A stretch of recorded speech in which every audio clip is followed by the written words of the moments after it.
Survei terbaru dari Lembaga Survei Indonesia menunjukkan elektabilitas pasangan Cagup-Cawagup petahana DKI Jakarta Basuki Cahayapurnama dan Jarod Saiful Hidayat meningkat dan mengungguli dua pasangan kandidat lainnya.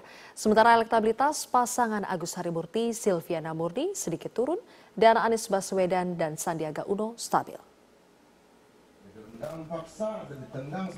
Dari survei yang dilakukan LSI bulan Desember 2016 pada 800 responden dengan metode multi-stage random sampling dan margin of error sekitar 3,5%, menunjukkan hasil elektabilitas Ahok Jarot naik 5,6% dari hasil survei bulan November 2016. Pasangan calon gubernur dan wakil gubernur Ahok Jarot ternyata dipilih 31,8% responden, mengungguli dua kandidat lainnya. Sementara di urutan kedua, pasangan Agus Silvi memperoleh 26,5% suara responden dan terpaut tipis dengan pasangan calon gubernur Anies Sandi dengan dukungan sebesar 23,9%. Sedangkan responden yang tidak menjawab atau masih merahasiakan pilihannya sebesar 17,8%.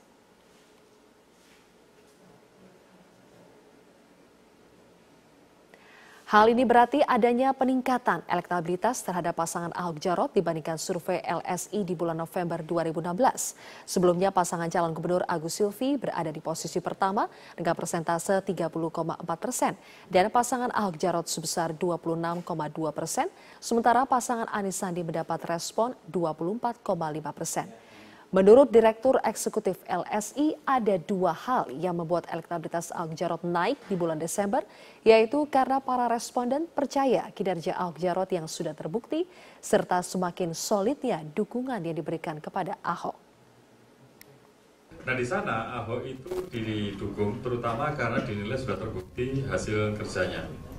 Nah ini jumlah yang menilai hasil kerja itu penting, itu tadinya banyak, kemudian turun, nah sekarang ini sedikit naik lagi. Nah, jadi persepsi publik dan evaluasi mereka terhadap faktor kinerja dan faktor kepribadian dan termasuk kemudian faktor demokrasi, agama dan sebagainya itu berubah dalam 1 bulan terakhir ini meskipun itu tidak berubah drastis. Hasil survei Lembaga Survei Indonesia yang menempatkan pasangan Ahok Jarot di urutan teratas elektabilitas Cagup-Cawagup DKI Jakarta memunculkan pertanyaan, apakah warga Jakarta tidak terlalu terpengaruh dengan kasus dugaan penistaan agama yang tengah dihadapi Ahok?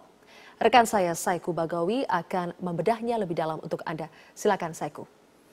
Ya Silvia, terima kasih. Selamat malam pemirsa.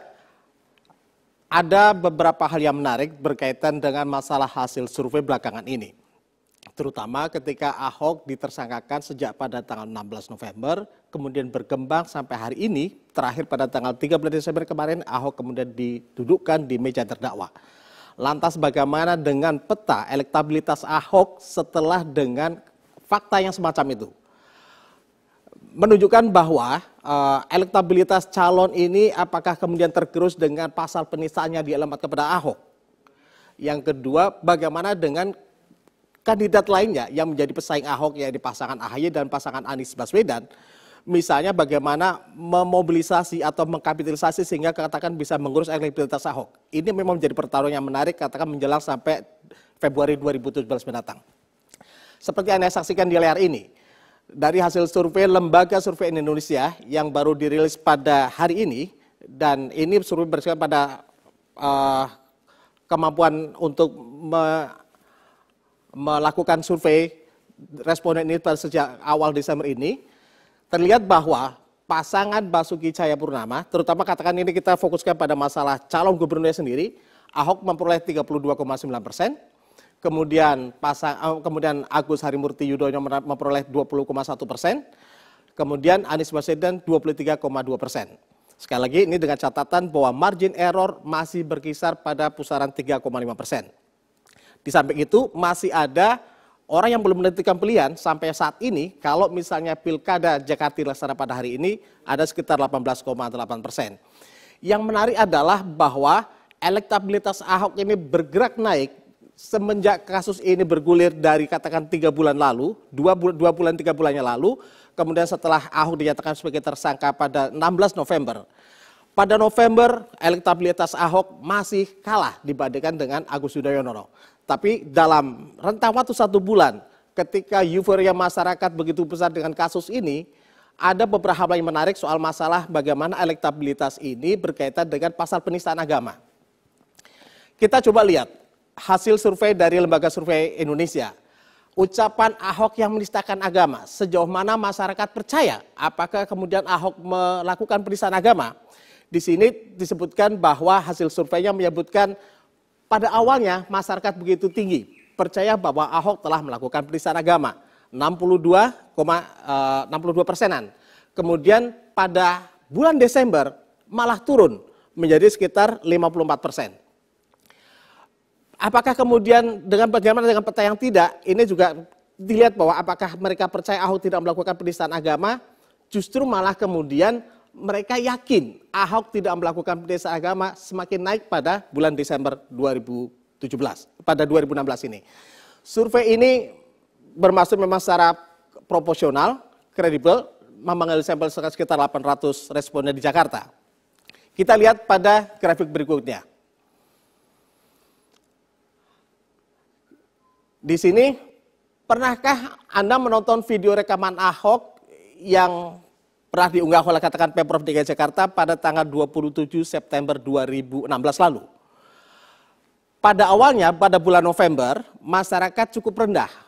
Tidak terlalu antusias untuk menyaksikan video yang menjadi heboh, yang kemudian menjadi viral, yang kemudian menjadi perbincangan, dan kemudian mengantarkan Ahok ke kursi terdakwa pada tanggal 13 Desember lalu.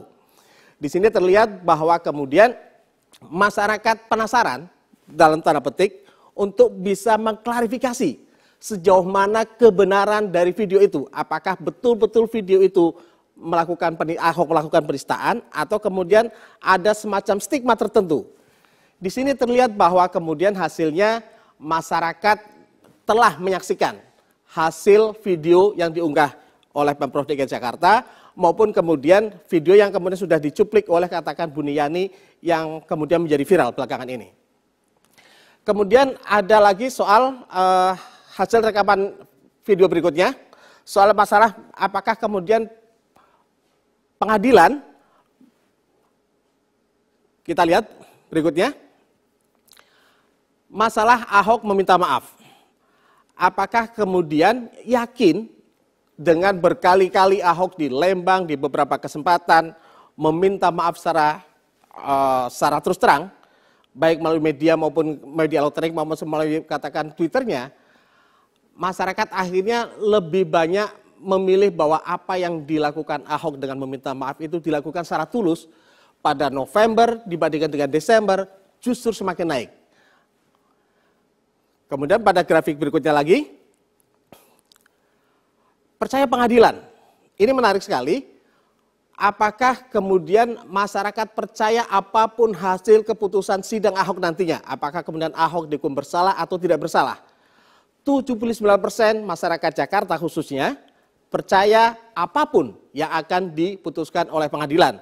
Artinya apa yang akan dilakukan oleh Pengadilan Negeri Jakarta Utara memutus tentang perkara Ahok ini, mereka melihat bahwa Pengadilan Negeri Jakarta Utara akan bersikap fair secara objektif. Ini sangat menarik, Sylvia. Jadi bagaimana kemudian ini bisa menjadi perbincangan, diskursus yang menarik katakan belakangan ini sampai karena kemudian Ahok didudukan di penjara terdakwa ini. Menerima hasil keputusan pengadilan, bahwa apapun hasilnya Ahok misalnya 71% di sini masyarakat yakin akan percaya apapun hasil pengadilannya. Kemudian hanya ada 6% masyarakat mempertanyakan kalau misalnya Ahok diputus bersalah, apakah kemudian mereka percaya?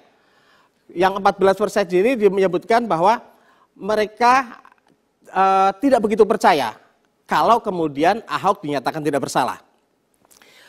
Jadi pemirsa, ini menggambarkan apapun hasil survei ini, menggambarkan katakan fenomena di Jakarta belakangan ini, terutama di dalam pertarungan pilkada di Jakarta, berkaitan dengan Ahok yang kemudian didudukan sampai ke kursi terdakwa. Bagaimana kemudian masyarakat bisa memilahkan antara pilkada DKI Jakarta dengan kasus hukum Ahok. Ini juga bisa mencerminkan bagaimana kita sebagai masyarakat Jakarta dan warga Indonesia khususnya bisa menerima secara objektif apapun hasil pengadilan nanti. Demikian, Zilvia. Terima kasih Saiku Bagowi atas pemaparan Anda. Pemirsa, inilah headline news pukul 1 waktu Indonesia Barat. 4.200 lebih rumah warga di Tuban, Jawa Timur masih terendam banjir luapan Sungai Bengawan Solo. Banjir sudah melanda Tuban selama sepekan terakhir. Pantauan tim Metro TV dari atas perbukitan Kapur di sisi utara aliran Bengawan Solo menunjukkan luasnya banjir. Selama sepekan terakhir, banjir akibat luapan Sungai Bengawan Solo masih merendam 34 desa dari 5 kecamatan di Tuban. Ketinggian air mencapai rata-rata 1 hingga 2 meter. 4 desa diantaranya terisolasi dengan 14.500 lebih jiwa terdampak. Namun demikian, hampir sebagian besar warga masih enggan mengungsi. Sejumlah petugas melakukan patroli keliling menggunakan perahu untuk menjaga keamanan dan menawarkan perahu untuk beraktivitas. Badan Penanggulangan Bencana Daerah BPBD Tuban mencatat banjir tahun ini adalah yang terparah dalam 5 tahun terakhir.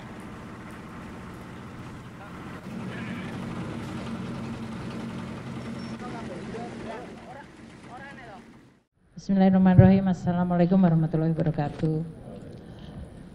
Pertama-tama saya ingin menyampaikan terima kasih kepada seluruh jajaran pimpinan KPK yang telah menginformasikan mengenai kejadian operasi tangkap tangan terhadap salah satu staf di Direktorat Jenderal Pajak.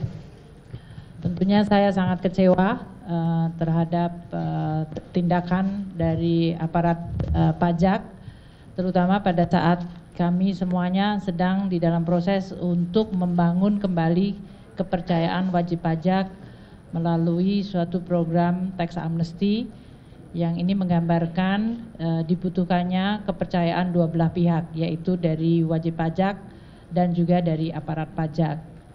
Tindakan yang dilakukan oleh Oknum HS dari Direktorat Jenderal Pajak mencerminkan suatu pengkhianatan terhadap prinsip-prinsip tata kelola yang baik, integritas, dan kejujuran yang selama ini merupakan nilai-nilai yang dianut oleh Kementerian Keuangan dan Direktorat Jenderal Pajak.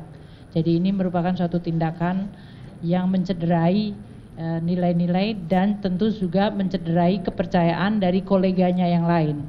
Seperti dikatakan oleh pimpinan KPK, Pak Agus, bahwa sebagian besar dari jajaran Direktorat Jenderal Pajak adalah para aparat yang punya komitmen tinggi untuk membangun institusi pajak menjadi institusi yang bisa dipercaya oleh publik untuk mengumpulkan kewajiban sangat mengecewakan bagi seluruh jajaran Direktorat Jenderal Pajak dan tentu bagi pimpinan di Kementerian Keuangan, termasuk saya sendiri secara pribadi yang sangat kecewa.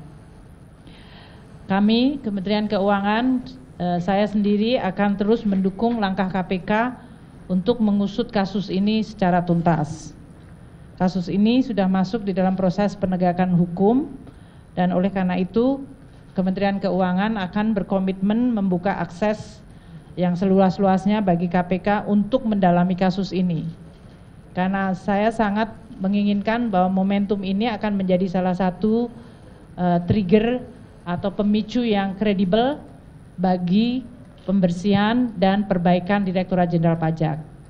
Kalau kami selama ini berkomunikasi bahwa melalui tax amnesty dan reformasi kami ingin membangun kepercayaan publik, maka kami menganggap bahwa hikmah dari OTT ini adalah suatu upaya yang jauh lebih sistematis dan kredibel untuk membangun Direktorat Jenderal Pajak yang bersih dari korupsi dan memiliki nilai integritas yang baik.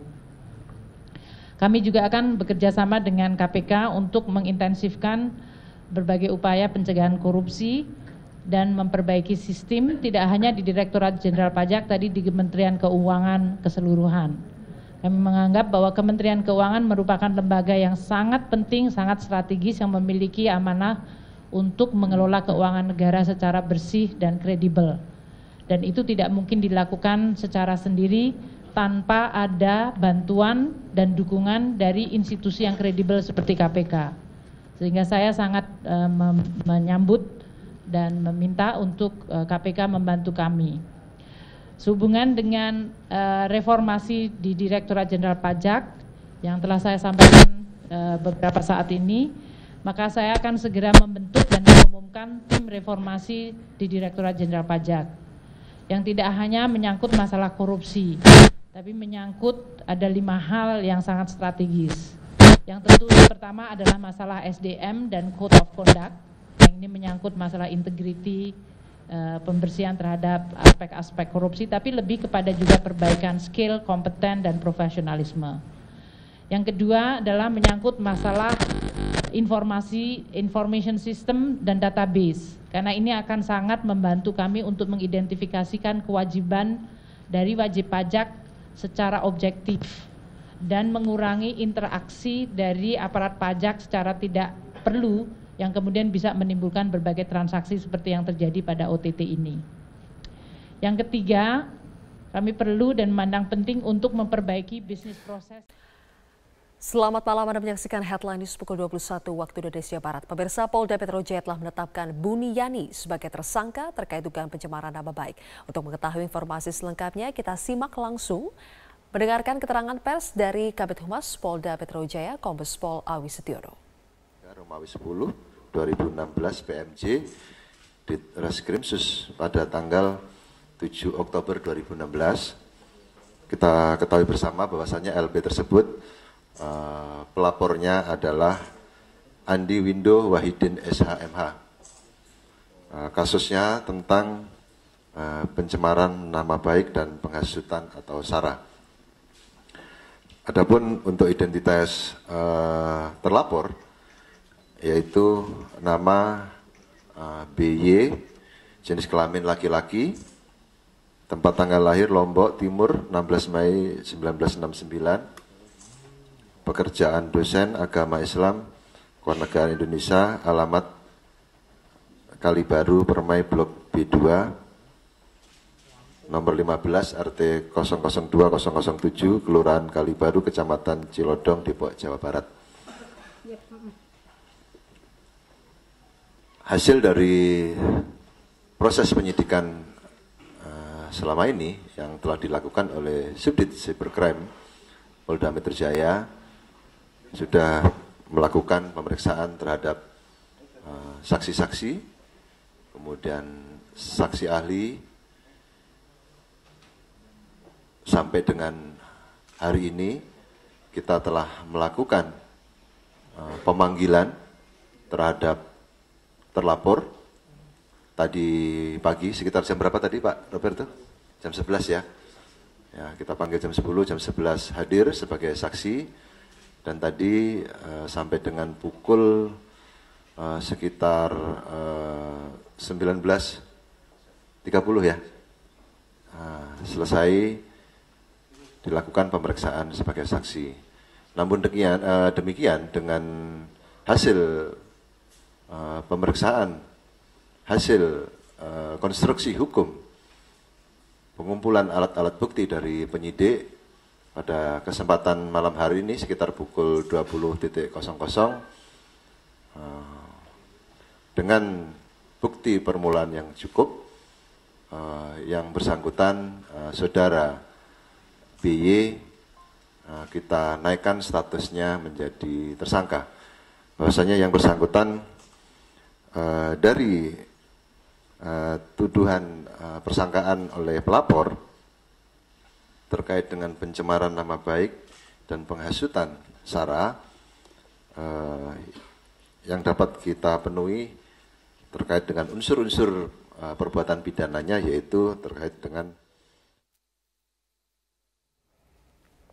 Kita beralih ke informasi. Penyidik Polda Metro Jaya memanggil sejumlah saksi untuk mendalami kasus penghadangan kampanye yang terjadi pada pasangan Cagup dan Cawagup DKI Jakarta, Basuki Cahayapurnama dan Jarod Saiful Hidayat di kawasan Kembangan Utara. Cawagup petahana Jarod Saiful Hidayat menjadi salah satu saksi yang hadir untuk memberikan keterangan. Kita bergabung bersama dengan rekan kami Aftian Siswoyo langsung dari Mapolda Metro Jaya di Jakarta untuk informasi selengkapnya. Aftian, apa saja keterangan yang disampaikan Jarod Saiful Hidayat sebagai saksi kepada penyidik Polda Metro Jaya? Robert, hari ini Jarod Saiful Hidayat tiba di Mapolda Metro Jaya pada pukul 16 waktu Indonesia Barat, dan Jarod sempat memberikan beberapa keterangan kepada awak media bahwa terkait kehadirannya hari ini adalah berkapasitas sebagai saksi terkait kasus penghadangan ketika melakukan kampanye di kawasan Kembangan Utara. Dan di sini Jarod juga akan memberikan penjelasan serta klarifikasi atas tindak pidana pilkada yang dialami. Kemudian Jarod juga menjelaskan bahwa banyak sekali yang melakukan penghadangan ketika melakukan kampanye di kawasan Kembangan Utara, baik ketika Jarod berada di lapangan ataupun ketika melakukan sholat asar di masjid. Dan dalam minggu ini pihak kepolisian akan menyelesaikan berkas perkara dan diserahkan ke jaksa penuntut umum untuk proses tindak lanjut. Dan selain Jarod, hari ini juga dihadirkan 11 orang saksi lainnya untuk memberikan keterangan. Dan hingga saat ini memang pihak kepolisian masih belum menetapkan tersangka dalam kasus penghadangan yang dilakukan oleh salah satu warga berinisial NS yang disebut sebagai komandan lapangan. Dan tadi setelah kehadiran Jarod, tadi juga hadir dalam pemanggilan hari ini adalah Ketua DPRD DKI Jakarta, Prasetyo Edy, dan di sini Prasetyo Edy mengatakan bahwa mengetahui terkait permasalahan ini, yaitu permasalahan penghadangan ketika melakukan kampanye di kawasan Kembangan Utara. Prasetyo Edy juga meskipun tidak mengikuti kampanye di kawasan Kembangan Utara, namun sebagai ketua tim hari ini datang berkapasitas sebagai saksi. Dan Prasetyo Edy juga menjelaskan bahwa ada beberapa bukti yang dibawa, termasuk yaitu bukti video dan juga beberapa bukti foto. Dan berikut merupakan pernyataan selengkapnya dari Jarod Saiful Hidayat. Terlapornya hanya NS saja yang di Kembangan itu atau ada yang lain? Saya tidak tapi kemungkinan itu kan ada banyak yang menghadang ya. Baik menghadang pada saat di lapangan maupun pada saat saya sudah ke tempatnya Pak Haji Saman dan menunaikan ibadah sholat asar, itu masih Pak, mereka ikut. Pak, sudah menyebut ada keterlibatan tokoh politik di balik penghadangan itu, siapa sebenarnya Pak? Saya nggak ngerti, tanyakan pada penyidik nanti ya. Tugasnya Panwas, tugasnya polisi untuk bisa menyidik. Robert. Baik, terima kasih Aftian Siswoyo atas informasi Anda. Calon Wakil Gubernur DKI Jakarta Jarod Saiful Hidayat mempertanyakan kinerja Badan Pengawas Pemilu atau Bawaslu yang seolah lamban memproses aksi-aksi penghadang kampanye.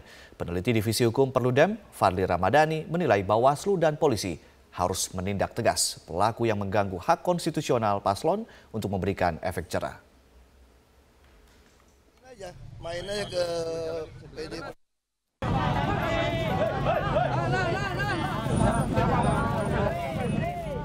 Kegiatan kampanye pasangan calon kepala daerah DKI Jakarta, Basuki Cahayapurnama dan Jarod Saiful Hidayat sempat berulang kali mendapatkan gangguan dari sekelompok massa.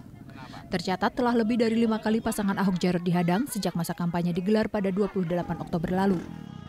Calon Wakil Gubernur DKI Jakarta Jarod Saiful Hidayat sempat mempertanyakan kinerja Badan Pengawas Pemilu atau Bawaslu yang dianggap lamban memproses aksi-aksi penghadang yang diterima pasangan calon gubernur dan calon wakil gubernur nomor urut 2 ini. Tanyakan kepada Bawaslu. Makanya tadi Panwas kan ikut ya, Panwas ini ada belakang ya. Aku bilang, ya harusnya, aku kan pernah juga ditolak di sini. Pernah nggak ditolak? Pernah. Di Kalibaru. Kenapa nggak langsung diproses?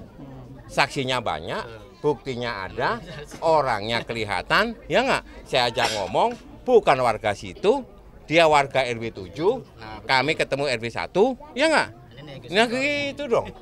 Ketua Badan Pengawas Pemilihan Umum atau Bawaslu DKI Jakarta, Mimah Susanti, membantah abai memproses laporan pelanggaran pemilu. Ia mengaku Bawaslu telah memproses seluruh laporan yang dilayangkan tim kampanye Ahok Jarot. Dari 4 laporan, hanya 1 yang memenuhi unsur pidana. Ada 1 laporan yang disampaikan oleh tim pasangan calon nomor urut 2 itu yang memenuhi unsur tindak pidana pemilu. Dan itu sudah kita tindak lanjuti atau kita rekomendasikan kepada pihak kepolisian. Jadi kewenangannya itu sudah ada kepada mereka, ya. Peneliti Divisi Hukum Perludem, Fadli Ramadhani, menilai penolakan kampanye paslon yang terjadi di DKI sudah masuk dalam pelanggaran serius. Karena itu, ia meminta Bawaslu dan polisi segera bertindak. Penolakan ini atau bukan penolakan sebetulnya, tapi mengganggu tahapan kampanye ini mesti ditindak secara hukum. Nah, makanya pembelajaran penindakan secara hukum itu nanti akan memberikan efek jerah kepada orang yang akan melakukan atau orang yang masih melakukan. Nah, makanya menurut saya ini tidak bisa dibiarkan.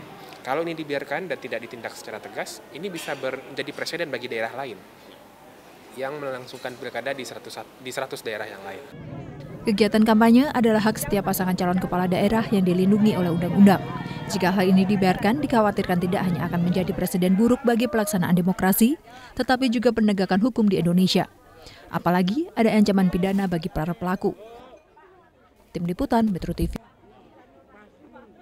Banyak cara dilakukan warga untuk mendukung pasangan calon gubernur DKI Jakarta dalam memenangkan Pilkada DKI 2017 mendatang. Ya, salah satunya dengan penggalangan dana kampanye rakyat yang digagas oleh kaum ibu-ibu sebagai simpatisan pasangan nomor urut 2 Ahok Jarot. Dalam rangka mendukung pasangan petahana Ahok Jarot, kelompok ibu-ibu arisan di RW 12 Pejagalan Penjaringan Jakarta Utara menggalang dana kampanye rakyat. Meski sederhana, sejumlah ibu mengaku sukarela menyumbangkan uang mereka terhadap perjuangan Ahok Jarot. Komunitas ibu-ibu arisan merasa bahwa pasangan Ahok Jarot telah memberikan bukti dalam pembangunan ibu kota Jakarta, termasuk diantaranya sejumlah program kerja yang telah dirasakan kaum perempuan. Memang kita mengumpulkan dana ini toh nanti untuk dari kita untuk kita juga tergerak, ibu-ibu kita tergerak karena sumbangan itu karena kita merasa menginginkan punya pemimpin yang jujur dan anti korupsi. Karena bapak-bapak itu yang telah memberikan kita ke anak-anak kita sekolah dan kita lingkungan juga bersih semuanya. Adanya inisiatif warga dalam penggalangan dana kampanye rakyat disambut baik oleh tim relawan kampanye rakyat Ahok Jarot. Tim relawan mengaku terharu atas kepedulian warga untuk mendukung perjuangan pasangan Ahok Jarot. Oke, jadi dari ibu-ibu arisan di sini mereka biasa sebulan sekali memang melakukan arisan, dan pada arisan di bulan ini mereka mengundang kita dari tim penggalangan dana untuk bersama-sama melakukan kampanye rakyat untuk mendukung Basuki Jarot sebagai pasangan calon gubernur dan wakil gubernur. Jadi ibu-ibu yang arisan tadi agak bingung mau ikut berpartisipasi dalam kampanye rakyat, tapi caranya gimana? Jadi kemarin perwakilan ibu RT-nya datang ke Rumah Lembang. Para ibu berharap agar hasil dana yang dikumpulkan bisa digunakan sebaik-baiknya untuk pemenangan pasangan Ahok Jarot pada Pilkada DKI 2017 mendatang. Dari Jakarta, Muhammad Rian, Metro TV. Nisha, bagaimana keberlangsungan acara di sana? Marvin, saat ini digelar acara Parade Bhinneka Tunggal Ika di kawasan Patung Kuda, Monas, Jakarta Pusat, dan saat ini ratusan warga masyarakat berkumpul di sini. Saat ini sedang digelar berdoa dari lintas agama, dari umat lintas agama. Mereka ini berdoa untuk kelancaran acara Parade Bhinneka Tunggal Ika dan juga untuk kebinekaan di Indonesia yang kemarin sempat terpecah. Tadi kami sempat berbincang dengan beberapa warga yang ada di sini. Mereka mengikuti acara ini dengan tujuan agar bisa menjadi bagian dari untuk merawat kebinekaan di sini. Dan menariknya juga nanti mereka akan berjalan titiknya dari sini, dari kawasan Patung Kuda untuk menuju ke kawasan Bundaran Hotel Indonesia. Dan nanti di sepanjang perjalanan menuju ke Bundaran Hotel Indonesia, mereka akan menampilkan pertunjukan, berbagai pertunjukan dari atau yang ada di Indonesia seperti ada Reok Ponorogo, kemudian ada ondel-ondel, ada debus, dan juga ada barongsai. Dan yang menarik juga, mereka ada di sini adalah diminta oleh penggagas acara ini untuk menggunakan pakaian adat dari seluruh Indonesia. Dan bagi mereka yang tidak memakai pakaian adat, bisa menggunakan kaos bernuansa merah putih. Dan selain itu nantinya juga mereka berada di sini untuk bersama-sama, atau pesan yang ingin disampaikan adalah untuk memberitahu masyarakat bahwa perbedaan ataupun keberagaman yang ada di Indonesia inilah yang menyebabkan Indonesia menjadi kaya, Indonesia menjadi satu. Dan berikut adalah pernyataan selengkapnya dari penggagas Parade Bhinneka Tunggal Ika. Kita ingin merayakan kembali yang namanya kebinekaan di negeri ini. Kita ingat bahwa konstitusi kita itu adalah Pancasila, Undang-Undang Dasar 45, yang di dalamnya itu sangat menempatkan kebinekaan, keberagaman bangsa ini sebagai salah satu faktor pemersatu bangsa ini gitu. Dengan format yang sangat cair, bikin happy, semua bisa terlibat. Kita akan melihat bagaimana beragamnya kebudayaan, tradisi, agama negeri ini gitu. Ya Marvin, dan sesaat lagi ratusan peserta Parade Bhinneka Tunggal Ika ini akan berjalan menuju ke Bundaran Hotel Indonesia, dan nanti kita akan bertemu lagi di Bundaran Hotel Indonesia untuk menyaksikan seperti apa perjalanan mereka dari Patung Kuda Monas Jakarta Pusat. Sementara demikian, Marvin, kembali ke Anda di studio. Selamat siang pemirsa, inilah headline news pukul 14 waktu Indonesia Barat. 15 nelayan dinyatakan hilang akibat kapal berbendera Thailand dan kapal nelayan tabrakan di perairan Tuban, Jawa Timur.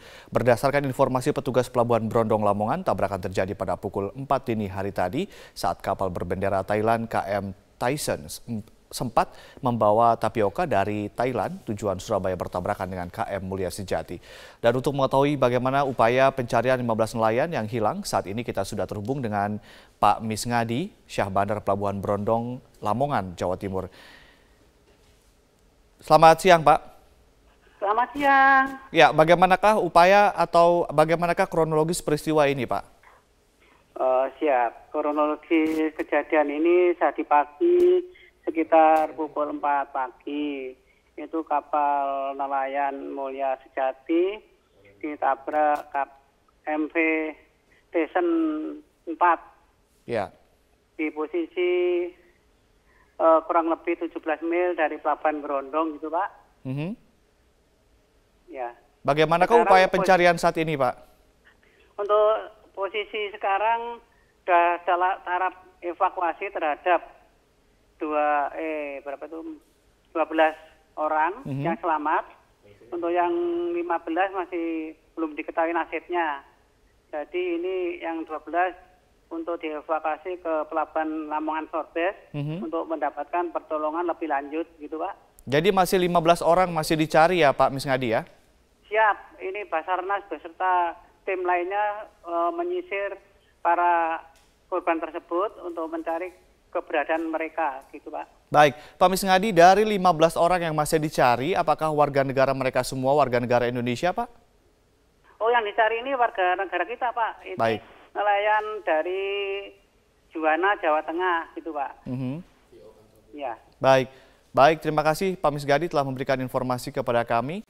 Selamat malam pemirsa, aksi teror terhadap kandidat kepala daerah kembali terjadi di Provinsi Aceh. Kali ini penembakan terjadi di rumah calon gubernur Aceh Tarmizi Karim oleh orang tidak dikenal. Dan untuk mengetahui informasi selengkapnya, kita terhubung dengan Dazen Frila langsung dari Banda Aceh. Dazen, bagaimana kronologi penembakan rumah Tarmizi Karim?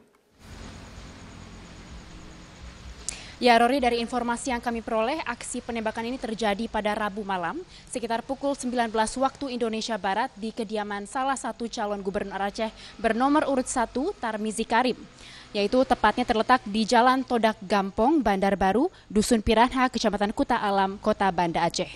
Tidak ada korban jiwa dalam peristiwa ini, dan menurut keterangan saksi mata, yaitu Fahri, anak dari Tarmizi Karim sendiri, mendengar suara letusan setelah sempat melihat seorang sosok yang melintas di luar pagar kediamannya dengan menggunakan 1 unit sepeda motor. Fahri sendiri tidak mengetahui bahwa suara tersebut adalah suara letusan senjata api, dan ia baru mengetahui aksi ini adalah aksi teror atau penembakan setelah diberitahu pihak Pamtup atau pengamanan tertutup Tarmizi Karim bahwa terdapat lubang bekas tembakan di pagar rumahnya yang juga terpantul pada pagar garasi. Sementara selongsong peluru juga telah ditemukan di dalam areal rumah, dan insiden ini terjadi ketika Tarmizi dan keluarga sedang dalam perjalanan dari Kabupaten Aceh Timur menuju Kota Banda Aceh.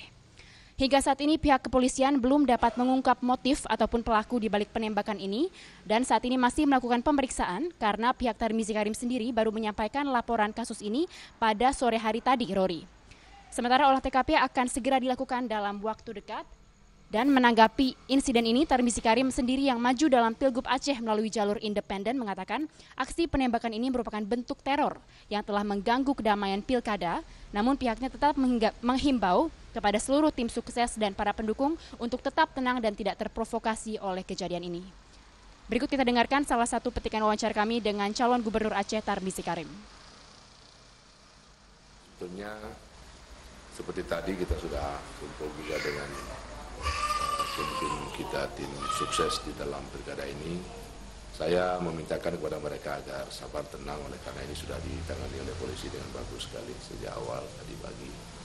Dan sebetulnya ini kan bertentangan dengan semangat pilkada damai. Itu yang baru seminggu yang lalu kita sudah kumpul di Mapolda di bawah koordinasi Pak Kapolda dan pengarahan Bapak Gubernur, yang semangat kita kan spirit kedamaian ini. Tapi kalau ada kejadian-kejadian seperti ini, maka itu akan bertolak belakang sekali dengan semangat pilkada yang damai, aman, sejahtera. Untuk sementara demikian yang dapat kami sampaikan dari Banda Aceh. Kembali ke Anda, Rory, di studio. Pemirsa, kita bergabung dengan Stella Nau dari Istana Merdeka. Stella, ini adalah pertemuan yang kedua antara kedua tokoh dalam sebulan terakhir ini. Sebenarnya apa yang ingin disampaikan oleh kedua tokoh ini yang pernah menjadi rival dalam Pilpres 2014 lalu?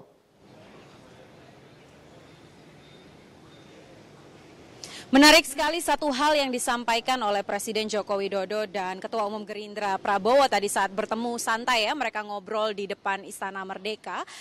Satu hal yang ingin ditekankan adalah bagaimana dalam menjaga perdamaian dan juga kesatuan NKRI ini, itu tidak hanya saja Presiden yang bisa berperan, tetapi juga semua tokoh bangsa juga bisa ikut turut memerankan peran penting untuk menekankan kepada masyarakat Indonesia bahwa NKRI adalah harga mati. Dan ini kalau kita ambil istilah uniknya ya, tadi sempat disinggung juga oleh Prabowo, ini adalah kunjungan nasi goreng berbalas ikan bakar. Artinya kemarin pada akhir Oktober ketika Presiden Joko Widodo berkunjung ke Hambalang itu disediakan nasi goreng, namun ketika Ketua Umum Gerindra Prabowo hadir di sana, kali ini dihadirkan ikan bakar. Seperti itulah suasana hangat dan juga akrab yang digambarkan oleh mantan rival antara Presiden Joko Widodo dan juga Ketua Umum Gerindra Prabowo. Selain itu juga tadi Presiden Joko Widodo menyampaikan bahwa sayang sekali kalau hanya perbedaan politik, kalau hanya perbedaan pandangan dalam sebuah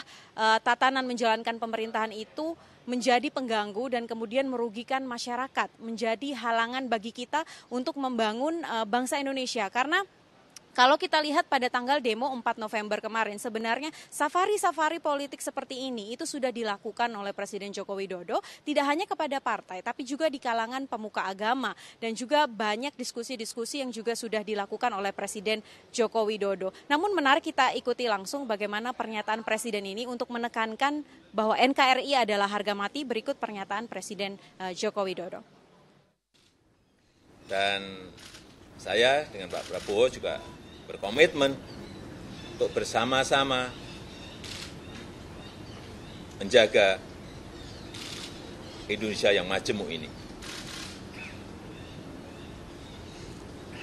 Jangan kita tidak menginginkan kita tercah belah gara-gara perbedaan politik. Tidak. Karena sangat mahal harganya bagi negara kesatuan Republik Indonesia.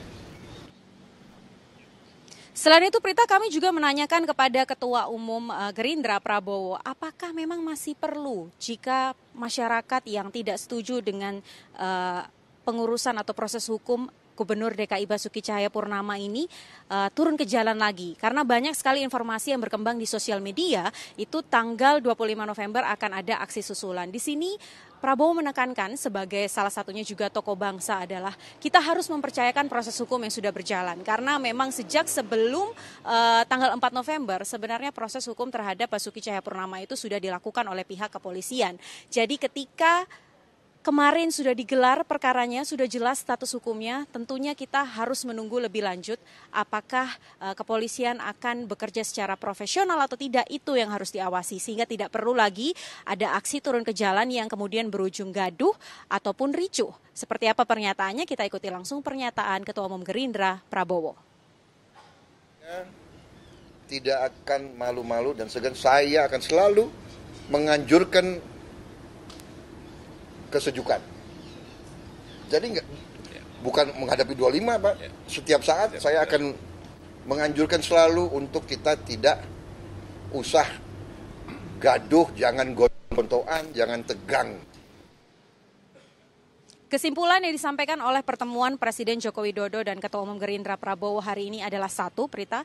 Artinya negara kita adalah negara demokrasi. Siapapun yang turun ke jalan, siapapun yang menyuarakan pendapatnya harus dihormati, tetapi tetap yang harus dijalankan untuk menyelesaikan semua permasalahan ini adalah hukum. Prita.